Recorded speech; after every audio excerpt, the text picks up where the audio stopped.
At 25 minutes past 8, on the morning of the 19th of June, 1944, Vice Admiral Jisaburo Ozawa stood on the flag bridge of the brand-new aircraft carrier Taiho. He was some 600 miles west of the island of Saipan.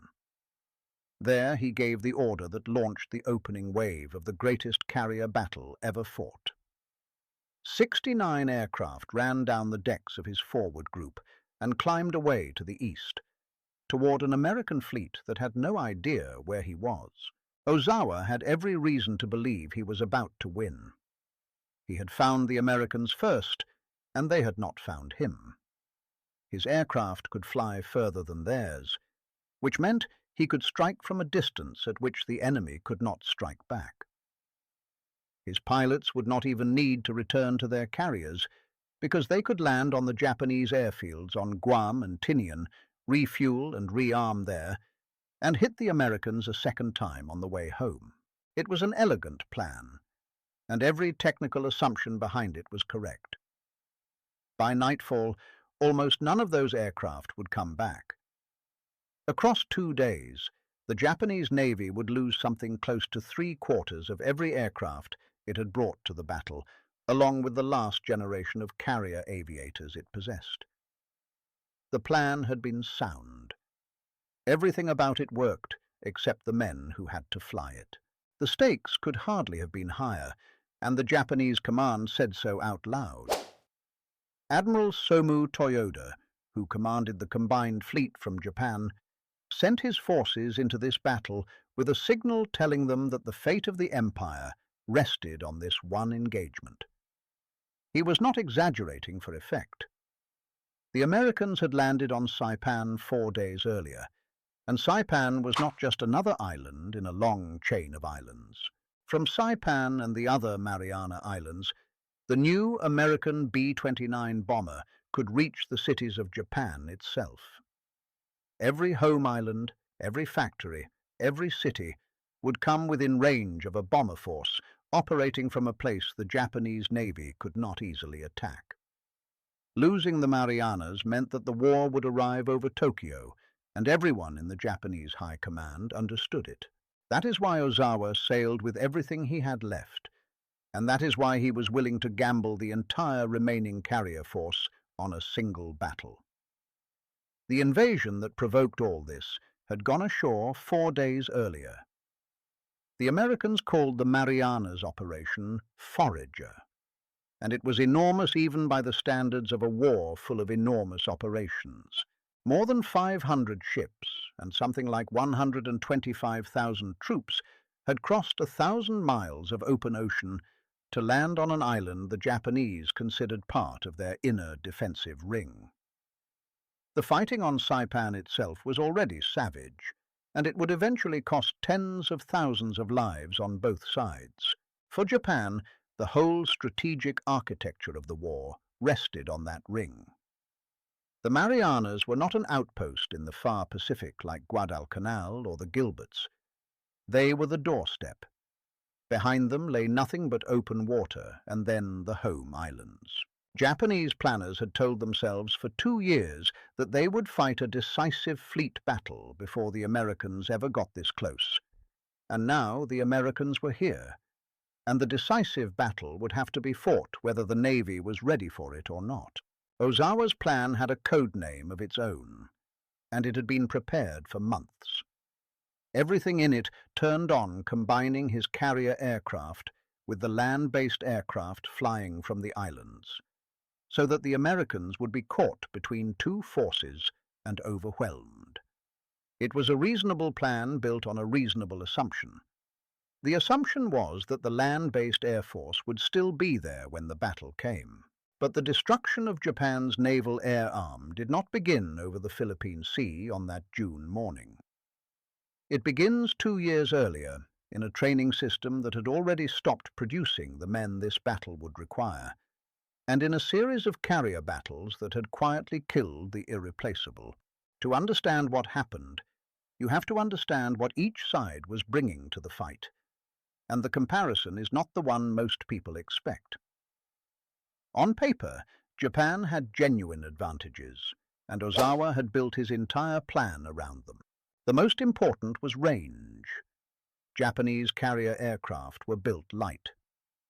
They carried no armor protection for the pilot and no self-sealing fuel tanks, which made them fragile but also gave them a longer reach than their American opposites. In practical terms, Ozawa could launch a strike from something like 300 miles away, while the Americans needed to close to roughly 200 to do the same. That gap of 100 miles was the whole basis of the Japanese plan. He intended to sit outside the American reach and hammer them from a place they could not answer. The second advantage was the islands. Guam, Rota, and Tinian all had Japanese airfields, and they sat behind the American fleet from Ozawa's point of view.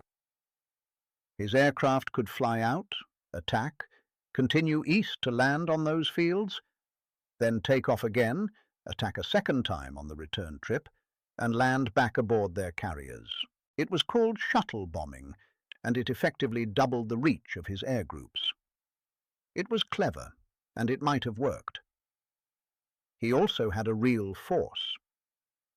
Ozawa sailed from an anchorage in the southern Philippines on the 13th of June with 9 carriers, 5 of them fleet carriers, escorted by battleships including the enormous Yamato and Musashi, along with cruisers and destroyers. His flagship, the Taiho, was brand new, the first Japanese carrier with an armored flight deck, built specifically to survive the kind of bomb hits that had killed carriers at Midway.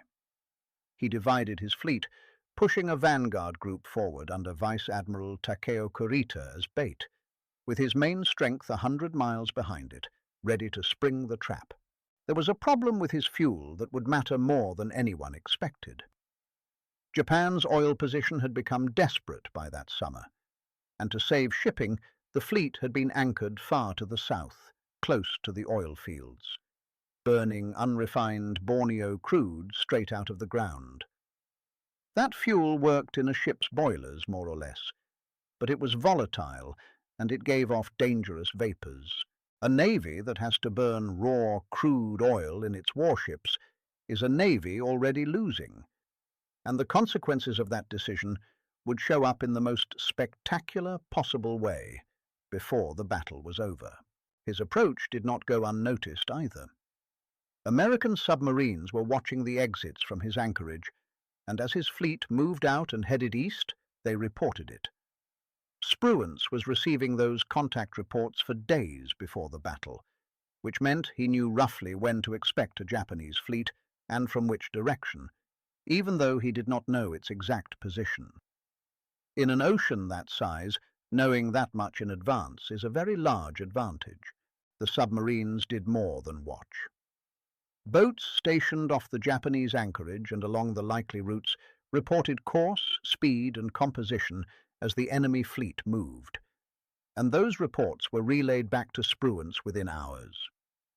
It was the same submarine force that had spent 2 years fighting its own defective torpedoes, now equipped with weapons that worked and used as the long-range eyes of the fleet. Before a single aircraft took off, the Americans already had a rough picture of what was coming and when. There was an irony inside that which nobody appreciated at the time. Ozawa's plan depended on finding the enemy first and staying outside his reach, and in a narrow sense, he achieved it. His search aircraft did locate the American fleet on the morning of the 19th, before the Americans located him. But locating a fleet with an aircraft on the morning of the battle is worth much less than tracking it for a week with submarines. The Japanese won the scouting duel on the day and had already lost it over the preceding fortnight. The Americans, meanwhile, were tied to a beach. Admiral Raymond Spruance commanded the Fifth Fleet, and his orders were to cover the invasion of Saipan. Vice Admiral Mark Mitcher commanded Task Force 58, the carrier force, which was the most powerful assembly of naval air power that had ever existed. 15 carriers with more than 900 aircraft. But those carriers were not free to roam. Their first duty was to protect thousands of Marines and soldiers who were already ashore, and the vulnerable transports supporting them. Task Force 58 was the finest instrument of naval war that had ever put to sea, and it is worth describing properly. It was built around 4 separate task groups, each with 3 or 4 carriers at its centre and a ring of cruisers and destroyers around them. Behind those sat a 5th group of fast battleships under Vice Admiral Willis Lee, which could be detached and formed into a battle line if surface action came. The whole formation could steam at high speed for weeks, refuel and rearm at sea from its own supply train, and put more than 900 aircraft into the sky. Nothing like it had existed 3 years earlier.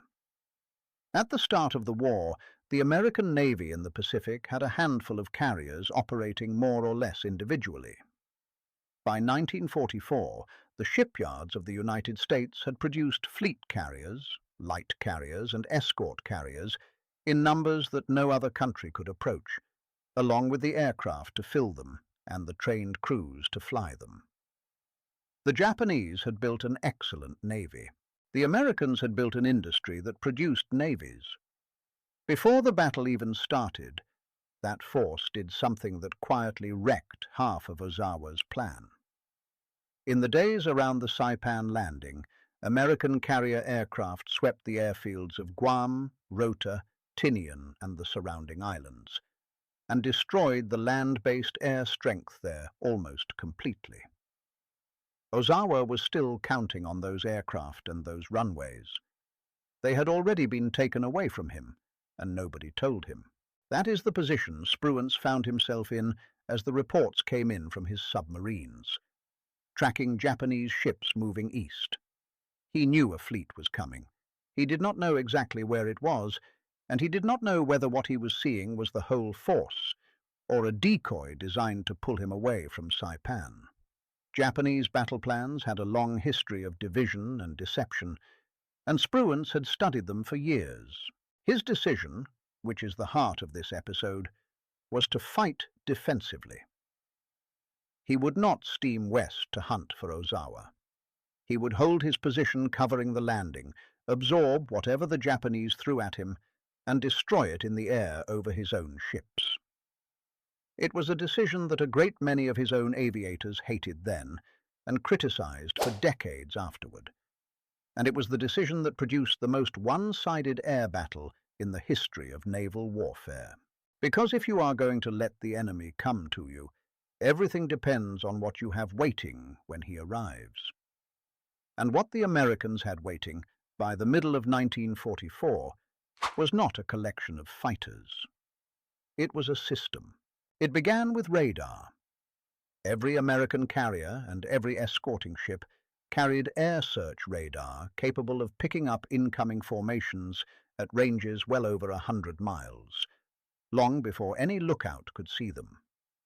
That was the first layer, and by itself it changed everything, because it converted a surprise attack into a scheduled appointment.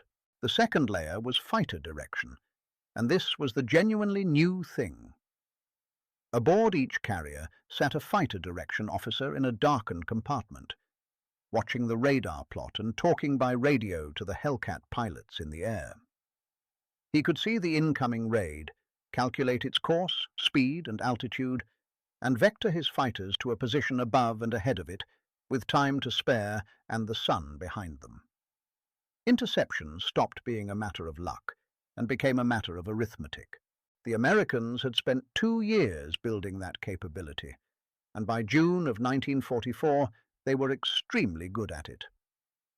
The system also solved a problem that had plagued every navy since aircraft first went to sea, which was how to control a large number of fighters at once without them tripping over each other. American practice by this point assigned fighters to layers and sectors, held reserves at altitude, cycled squadrons through refueling in rotation so the defense never had a gap, and kept a running plot of every friendly and hostile contact in a room the size of a small office. It was, in effect, an early form of what would later be called an air defense network, running on radar, radio, grease pencils and plexiglass boards. None of it was glamorous, and almost none of it produced a story a newspaper could print. There is no photograph of a fighter direction officer that makes anyone's heart beat faster. But when 4 waves of enemy aircraft arrived that morning, they were met 100 miles out by fighters already sitting above them, rather than being glimpsed at the last moment by a lookout. That happened because a great many unglamorous people had spent 2 years building the machine that made it possible. The third layer was the aircraft. The Grumman F6F Hellcat had been designed specifically to beat the Japanese Zero, and it did. It was faster, it dove better, it was heavily armed with 6 machine guns, and above all, it was built to protect its pilot, with armor plate behind the seat and self-sealing tanks that did not turn the aircraft into a torch when they were hit. A Hellcat could absorb damage and bring its man home. A Zero, struck in the same place, usually burned. The Hellcat had been built almost as a direct answer to the Zero, and the story of how that happened says a great deal about the two countries. Early in the war, the Americans had recovered a nearly intact Zero, repaired it, and flown it against their own fighters in careful trials, until they understood precisely what it could and could not do. The findings went straight to the designers and straight to the training squadrons. The result was an aircraft designed around the enemy's weaknesses, and a generation of pilots taught exactly how to exploit them. Japan did the reverse. The Zero that had ruled the Pacific in 1942 was still, in its essentials, the same aircraft in 1944. It had been improved in details but not transformed, because Japanese industry could not spare the disruption of retooling, and because the engines needed for a genuinely better fighter never arrived in quantity. So the pilots who flew into the Philippine Sea did so in machines their father's generation of American aviators had already learned to beat against opponents flying aircraft designed after that lesson had been absorbed. The fourth layer was the guns, and there was a secret inside them.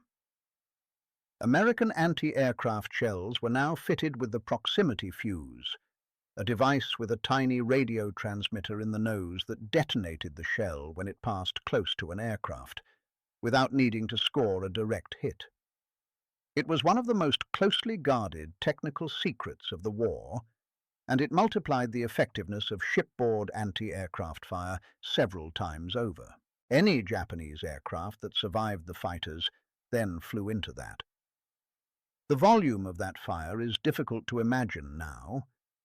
An American carrier task group in 1944 bristled with anti-aircraft weapons at every level, from heavy guns firing shells that burst in the path of an incoming formation, down through rapid-firing automatic cannon, to batteries of smaller guns lining every deck edge.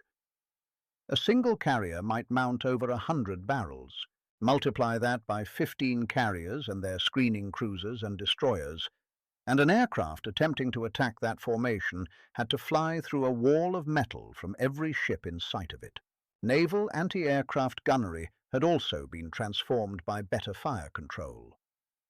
Directors with radar could track a target and compute a firing solution automatically, feeding the guns continuously as the aircraft maneuvered.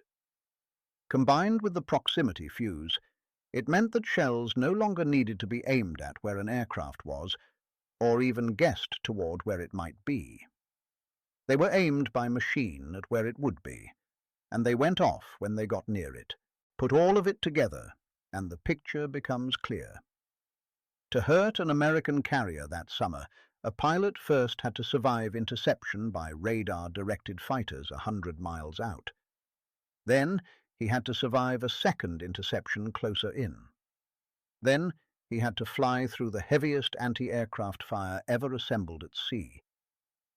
Only then could he aim and release his weapon accurately against a ship maneuvering at 30 knots. A veteran might manage it. A boy with 100 hours of flying was not going to. And the fifth layer, the one that mattered most, was the pilots. American naval aviators arriving at the front in 1944 had accumulated hundreds of hours of flying before they ever saw combat, and the veterans among them had been rotated home to teach the newcomers what they had learned. It was a system designed to compound experience rather than burn it. The numbers behind that are worth stating, because they are the whole battle in miniature. An American naval aviator arriving in a combat squadron in 1944 typically had somewhere around 500 hours of flying behind him, much of it in the type he would fight in, including extensive training in gunnery, formation work, and carrier landings. He had been taught by men who had done it in combat and come home to teach. His Japanese counterpart in the same month might have a fraction of that. Some replacement pilots reached the carrier air groups with barely enough hours to take off and land in good weather. There had been no time and no fuel for anything else. They had never fought, they had rarely practiced deflection shooting, and many of them had never landed on a moving deck in poor conditions. There was one more disadvantage that flowed from the same source, and it showed up in the way the Japanese formations behaved on the day. Inexperienced pilots fly rigidly. They hold formation because holding formation is what they were taught. They follow their leader because they have no confidence in their own judgment, and they do not scan the sky above and behind them nearly enough, because scanning is a habit built over hundreds of hours. Veterans on both sides knew this and hunted accordingly. That is why so many of the interceptions that day turned into massacres rather than fights. American pilots repeatedly found themselves diving on formations that flew straight ahead as though nothing were happening, and they were able to work through them from behind, shooting down one aircraft after another before the rest reacted. It was not that Japanese pilots were unwilling to fight. Many of them fought hard once they understood what was occurring. It was that a great many of them never understood in time, and they were about to be sent at the outer limit of their range against the most experienced fighter pilots in the world. That gap did not open by accident. It was the accumulated bill for 2 years of a policy that kept veterans in the cockpit until they died.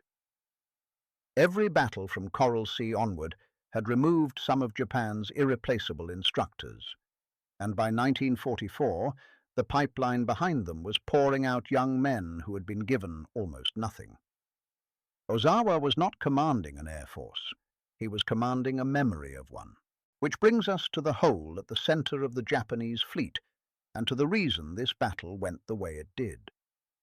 Japan had begun the war with the finest carrier aviators in the world, a small elite of superbly trained professionals with years of flying and combat behind them. Those men had led the attack on Pearl Harbor and had swept across the Pacific in the opening months, and then they had been killed. Not all at once, but steadily, in the Coral Sea, at Midway, over Guadalcanal, and in the long, grinding air battles of the Solomons. Each of those actions took a bite out of a body of men that was never large to begin with, and Japan had no effective system for replacing them. There was no rotation home to instruct. Pilots flew until they died, and their experience died with them. By 1944, the replacements arriving in the carrier air groups were, in many cases, barely trained. Fuel shortages had cut their flying hours drastically. Many had never made a carrier landing under difficult conditions. Some had a fraction of the flight time that an American pilot considered the bare minimum before combat. They were brave, and they were willing, and they were being sent against the most sophisticated air defense system on Earth. Ozawa knew his air crews were green. He had planned around it as best he could, which was part of the reasoning behind attacking from extreme range and using the island airfields. What he could not know was that those airfields were already being pounded by American carrier strikes, and that the aircraft based there had largely been destroyed before his men ever arrived to use them. The second half of his clever plan had been quietly removed before the battle began. That single fact deserves to sit for a moment, because it decided a great deal. Ozawa was going to send his aircraft on a one-way flight to airfields that no longer had fuel, ammunition, mechanics, or intact runways waiting for them, defended by aircraft that had already been shot out of the sky. Pilots who survived the American fighters and completed their attacks would arrive over Guam expecting sanctuary, and would instead find Hellcats orbiting the field. Some of them were shot down in the landing pattern with their wheels already down. That is where the first half of this story ends, with a sound plan, a real advantage in range, and a fleet full of boys about to fly into a wall. It took 8 hours to get every name and number in this story right, because the nickname this battle is remembered by hides what actually happened to the men on the other side. If this is the history you want more of, hit like. 1 like. Nothing more. Thank you. The first Japanese wave appeared on American radar screens at about 10 in the morning. A formation of some 60 aircraft, roughly 150 miles out. What happened next was the American system working exactly as designed. Loudspeakers on 15 carriers called their fighter squadrons to launch. Hellcats went off the decks in numbers, climbing hard, and the fighter direction officers guided them out along the bearing of the incoming raid with altitude to spare. The Japanese pilots did something that made it worse for them. Rather than pressing straight in, the formation circled a short distance out, while its leader gave instructions, which was standard practice and which cost them everything. Those extra minutes let the Hellcats reach a position above and ahead of them. When the attack finally came in, the Americans fell on it out of the sun from higher altitude, which is the position every fighter pilot in history has wanted, and few have been handed. The first wave was effectively destroyed. Of some 60 aircraft, roughly 45 were shot down before they got anywhere near the American ships, and the handful that broke through met a curtain of anti-aircraft fire with proximity fuses in it. 1 bomb hit a battleship and caused minor damage. That was the entire achievement of the opening attack. The second wave was larger, more than 100 aircraft, and it fared worse. It was met further out, broken up and slaughtered, with something like 90 of them destroyed. A third wave found nothing at all and mostly turned back. A fourth wave, misdirected by faulty position reports, flew to an empty patch of ocean and then split up, some of it heading for Guam to land, where American fighters were waiting over the airfield and shot down about 30 more as they tried to come in. Some of the individual scores that day are hard to credit and are nevertheless in the record. 1 Hellcat pilot from the Lexington shot down 5 Japanese aircraft in about 8 minutes of flying, and finished the day credited with 6 more besides. Others came back having destroyed 4 or 5 apiece. The pattern was the same across the whole force. American pilots kept finding themselves above formations of enemy aircraft that flew straight and level, and did not seem to see them coming, and they simply worked their way through them from the rear. The American losses tell the story from the other direction. Across the entire day of the 19th, with 4 major raids intercepted and hundreds of aircraft shot down, Task Force 58 lost fewer than 30 aircraft in air combat, and not one of its ships was seriously damaged. There has never been another day like it in the history of naval aviation, before or since. Somewhere in the middle of all this, a pilot aboard the carrier Lexington came down from a mission, and in the ready room he said that this had been just like an old-time turkey shoot back home. The phrase went around the fleet within hours and stuck to the battle permanently. It deserves to be said plainly that the name is a cruel one, and that it hides something worth understanding. It was a slaughter, and it was one-sided beyond anything in the history of air combat. But it was one-sided because half-trained young men in unprotected aircraft were flying into a machine designed by veterans and operated by veterans. Those Japanese aviators were not cowards, and they were not incompetent by nature. They were the product of a nation that had spent its professionals and had no way to make more, and they were sent out anyway because there was nothing else left to send. What happened to them was less a battle than an execution, and the men who carried it out understood that perfectly well.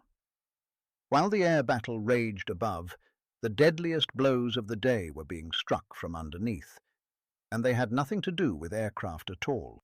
At around 9 in the morning, as the Taiho was still launching her strike, the American submarine Albacore had worked into an attack position and fired a spread of torpedoes at her.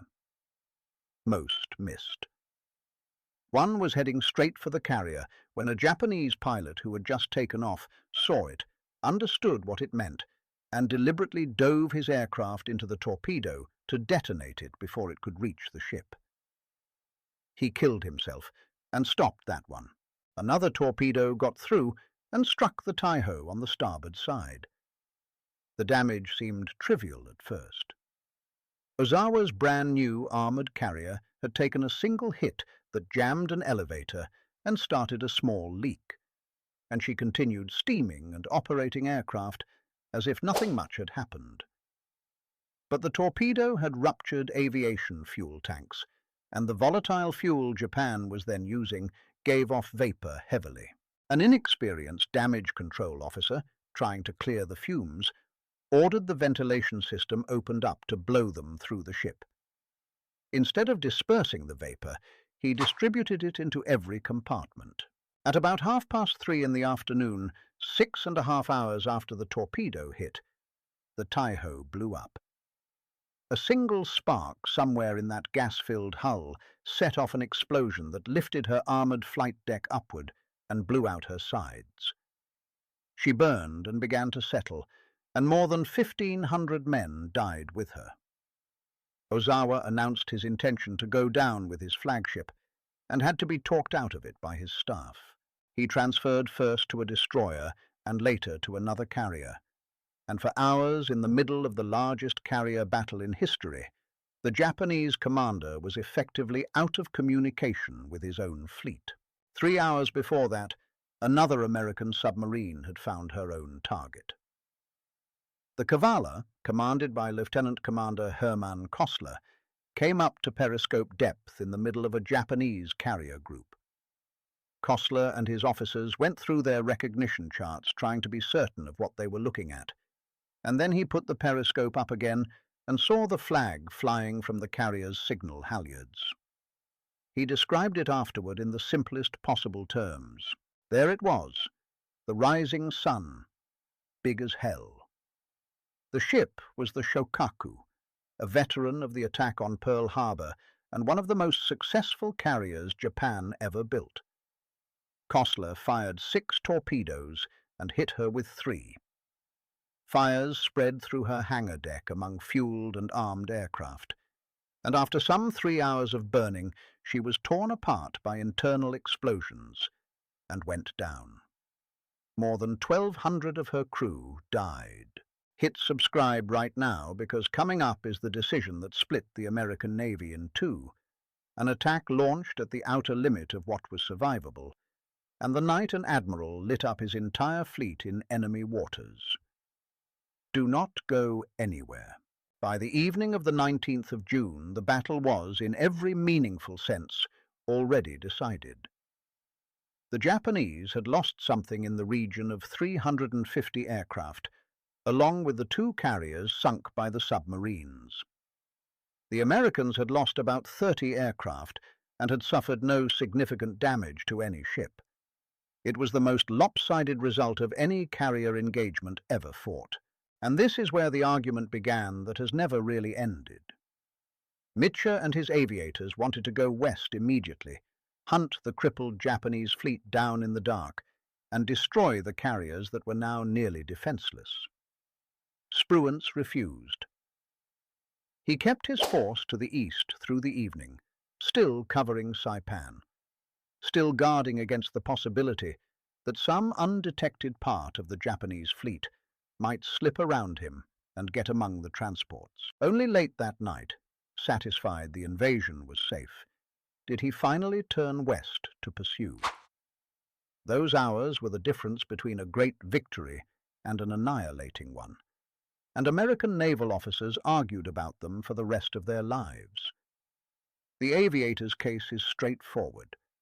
The enemy fleet was there, it was beaten, and it was allowed to escape when it could have been destroyed. Sinking those carriers in June would have saved a great deal of trouble later. Spruance's case is equally straightforward and is the reason he was given the job. His mission was not to sink carriers. His mission was to protect an invasion, and a fleet that goes charging off after a decoy leaves thousands of men on a beach with nothing between them and disaster. He had seen Japanese plans built on exactly that kind of division. He judged that the certain protection of the landing outweighed the possible destruction of a fleet, and he took the criticism for it without ever much defending himself. There was one more consideration behind that decision which is rarely mentioned, and it was arithmetic rather than temperament. Spruance did not have to go looking for Ozawa in order to destroy his air groups, because Ozawa was going to send them to him. If the Japanese wanted a battle, their aircraft had to come to the American fleet, and every one of them that came would have to fly through the defense the Americans had spent 2 years perfecting. Waiting was not passivity. It was choosing the ground. Mitcher pressed him on it directly. On the evening before the battle, the carrier admiral asked permission to turn west during the night, so that his aircraft could strike at dawn from a position of advantage. Spruance considered it and refused, and the exchange was entirely professional on both sides. The two men respected each other and disagreed completely, and the disagreement was about a real question with no obvious answer. Spruance had the authority, and he used it, and the responsibility for whatever followed was his alone. There is a strange echo here worth noticing. 4 months later, at Leyte Gulf, another American admiral faced a similar choice and made the opposite one. Halsey took his fleet north after Japanese carriers and left the strait behind him unguarded, and the result was the desperate Battle of Samar, where a handful of escort ships had to charge a battle fleet to save an invasion. Spruance was criticized for being too cautious. Halsey was criticized for being too bold. The two decisions together are still taught as one of the hardest problems in naval command. The next day, the 20th of June, brought the other great decision of this battle, and it belonged to Mitcher. The Americans spent most of that day searching for the retreating Japanese and finding nothing. Ozawa had a long head start, and the ocean is very large. Hour after hour, the search aircraft came back empty, and the light began to slide down the sky. Then, at around 4 in the afternoon, a scout from the Enterprise found them, roughly 275 miles away. That distance was the problem. It sat at the outer edge of what the American aircraft could do, and it was late in the day. Mitcher understood exactly what he would be asking. His air crews would fly out at maximum range, attack in the last of the daylight, and then have to find their way back to a fleet in total darkness, over open ocean, with their tanks nearly dry. Many of them had never made a night carrier landing in their lives. A significant number would not make it home no matter how well the strike went. He launched anyway. Something over 200 aircraft went off the decks in the space of 10 minutes, chasing the sun west. It was, by any measure, one of the boldest decisions of the naval war, and Mitcher made it knowing the bill would come due in his own men. The strike found the Japanese fleet just before sunset and attacked in fading light against heavy anti-aircraft fire and the remaining fighters. Avengers from the light carrier Belleau Wood put torpedoes into the carrier Hio and sank her. 2 fleet oilers were destroyed, Other carriers and ships were damaged, and perhaps 65 more Japanese aircraft were shot down. Then the surviving American aircraft turned east into the dark. What followed is one of the most extraordinary scenes in the history of the United States Navy. The strike had to fly back through the night, and the pilots had almost no fuel, no experience of night landings, and no certainty of finding the fleet at all. Radio calls began coming in from men who knew they were not going to make it, and one after another, aircraft began going into the water. Mark Mitcher was on the bridge of the Lexington and made a decision that broke every rule of wartime seamanship. He ordered his fleet to turn on the lights. Deck lights came on. Searchlights were pointed straight up into the sky as beacons. Destroyers fired star shells. In waters where Japanese submarines were known to operate, an American carrier task force deliberately lit itself up like a city so that its air crews could find their way home. The scene that followed was chaotic and unforgettable. Aircraft came in from every direction, landing on whatever deck they could reach, with pilots ignoring their assigned carriers entirely and simply putting down wherever a lighted deck appeared beneath them. Some crashed on landing. Some ran out of fuel in the circuit and went into the sea alongside the ships. Destroyers spent the whole night picking men out of the water, and the search for downed crews went on for days afterward. The cost of that strike tells its own story. Task Force 58 lost around 80 aircraft that night, and the great majority of them were not shot down by the enemy at all. They ran out of fuel or crashed trying to land. Because of Mitcher's decision and the work of the destroyers, most of the air crews were recovered alive. Around 50 men were lost. Had he kept the fleet dark, the number would have been vastly higher, and every aviator in the Pacific knew it. The air crews gave that strike a name of their own, and it has stuck ever since. They called it the Mission Beyond Darkness. Men who flew it described watching their fuel gauges fall toward nothing over black water, listening to other crews on the radio going into the sea, and then seeing the horizon ahead of them begin to glow as a whole task force switched itself on. Pilots who had been resigned to ditching found themselves landing on a deck. It was the single most popular order Mark Mitcher ever gave, and his aviators never forgot that he had put his ships at risk to get them back. There is a hard footnote to attach here because it belongs in the record. The men who did not come back that night were not killed by the enemy. They were spent by a decision to attack at a range that was known in advance to be beyond safe reach, in order to sink ships that might otherwise have escaped. Mitcher made that trade deliberately and would have made it again. War at that level consists very largely of choices like it, and the people who make them are not spared knowing exactly what they are spending. Here is how it unfolded, in order. 13th of June, 1944. Ozawa sails with 9 carriers to fight the decisive battle the Japanese command believes will decide the Empire's fate. Morning of the 19th. Ozawa launches 4 waves against the American fleet, and radar-directed Hellcats destroy them one after another. Through that same day, the submarines Albacore and Kavala torpedo, the carriers Taiho and Shokaku, and both are lost. Evening of the 19th.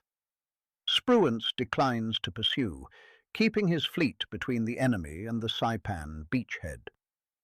Late afternoon of the 20th, Mitcher launches a strike at the extreme limit of range, sinking the carrier Hio.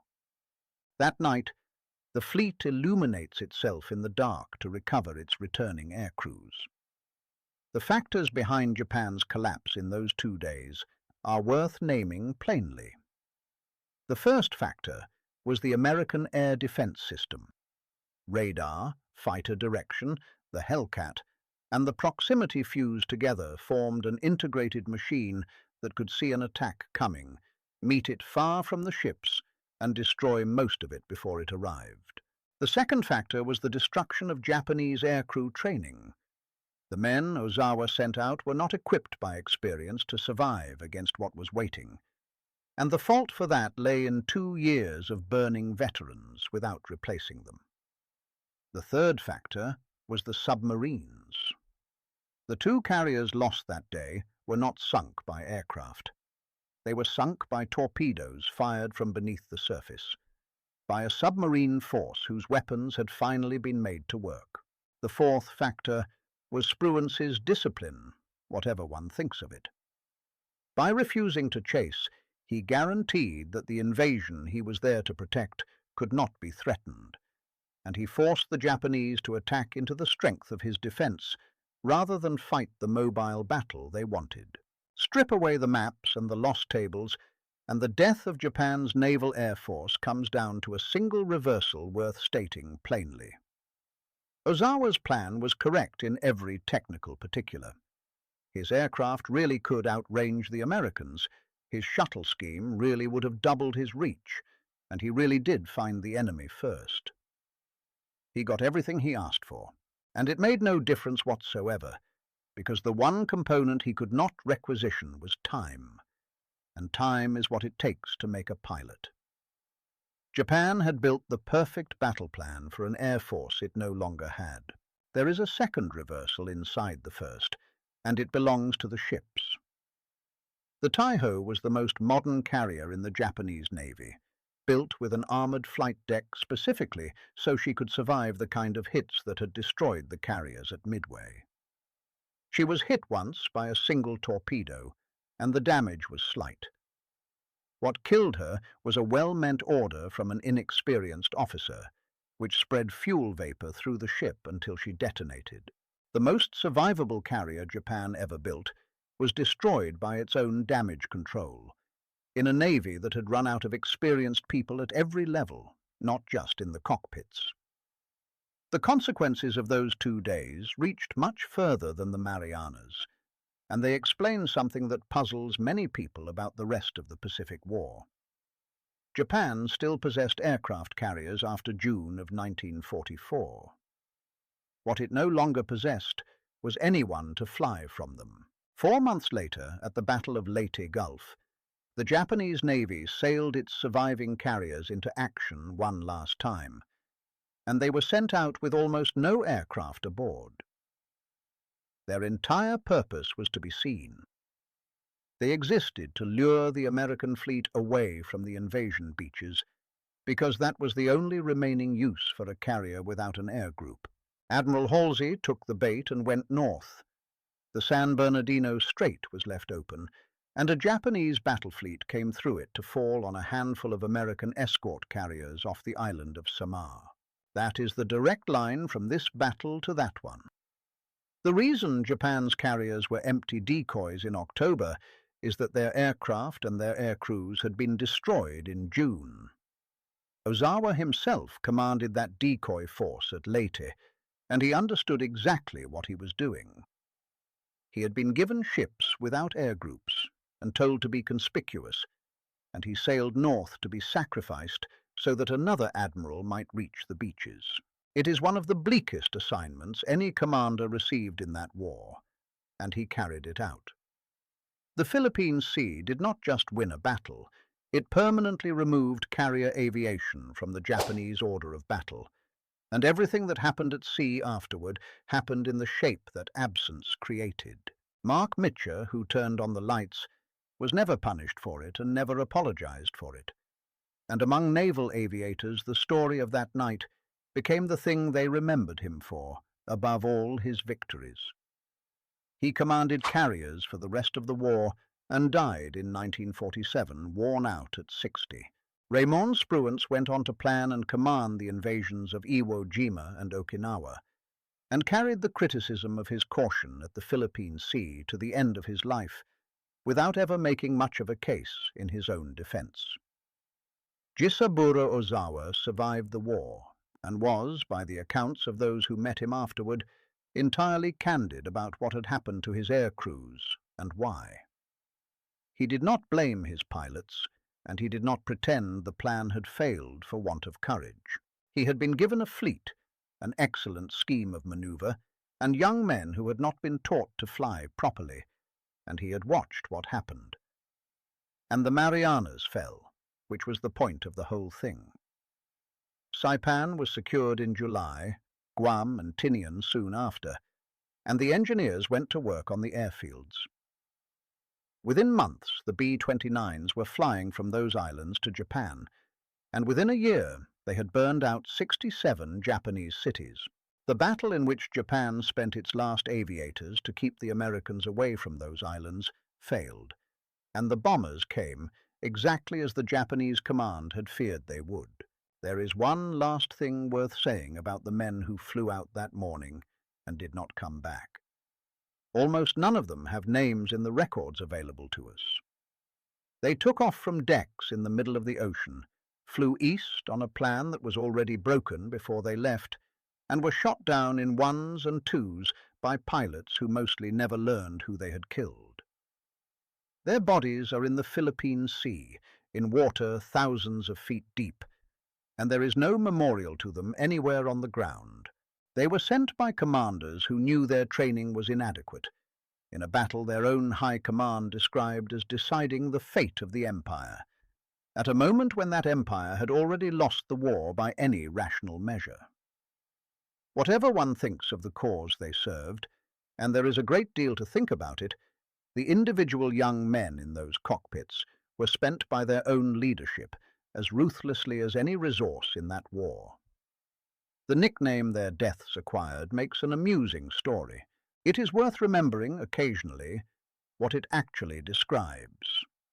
Subscribe to this channel and turn on notifications, because every week we tell you how America actually won its war, the systems and the decisions and the men on both sides, without the myths and without the easy exaggeration. Hit subscribe, then like, so this reaches more people who should understand what really happened over the Philippine Sea. Tell us in the comments where you are watching from. We will see you in the next one.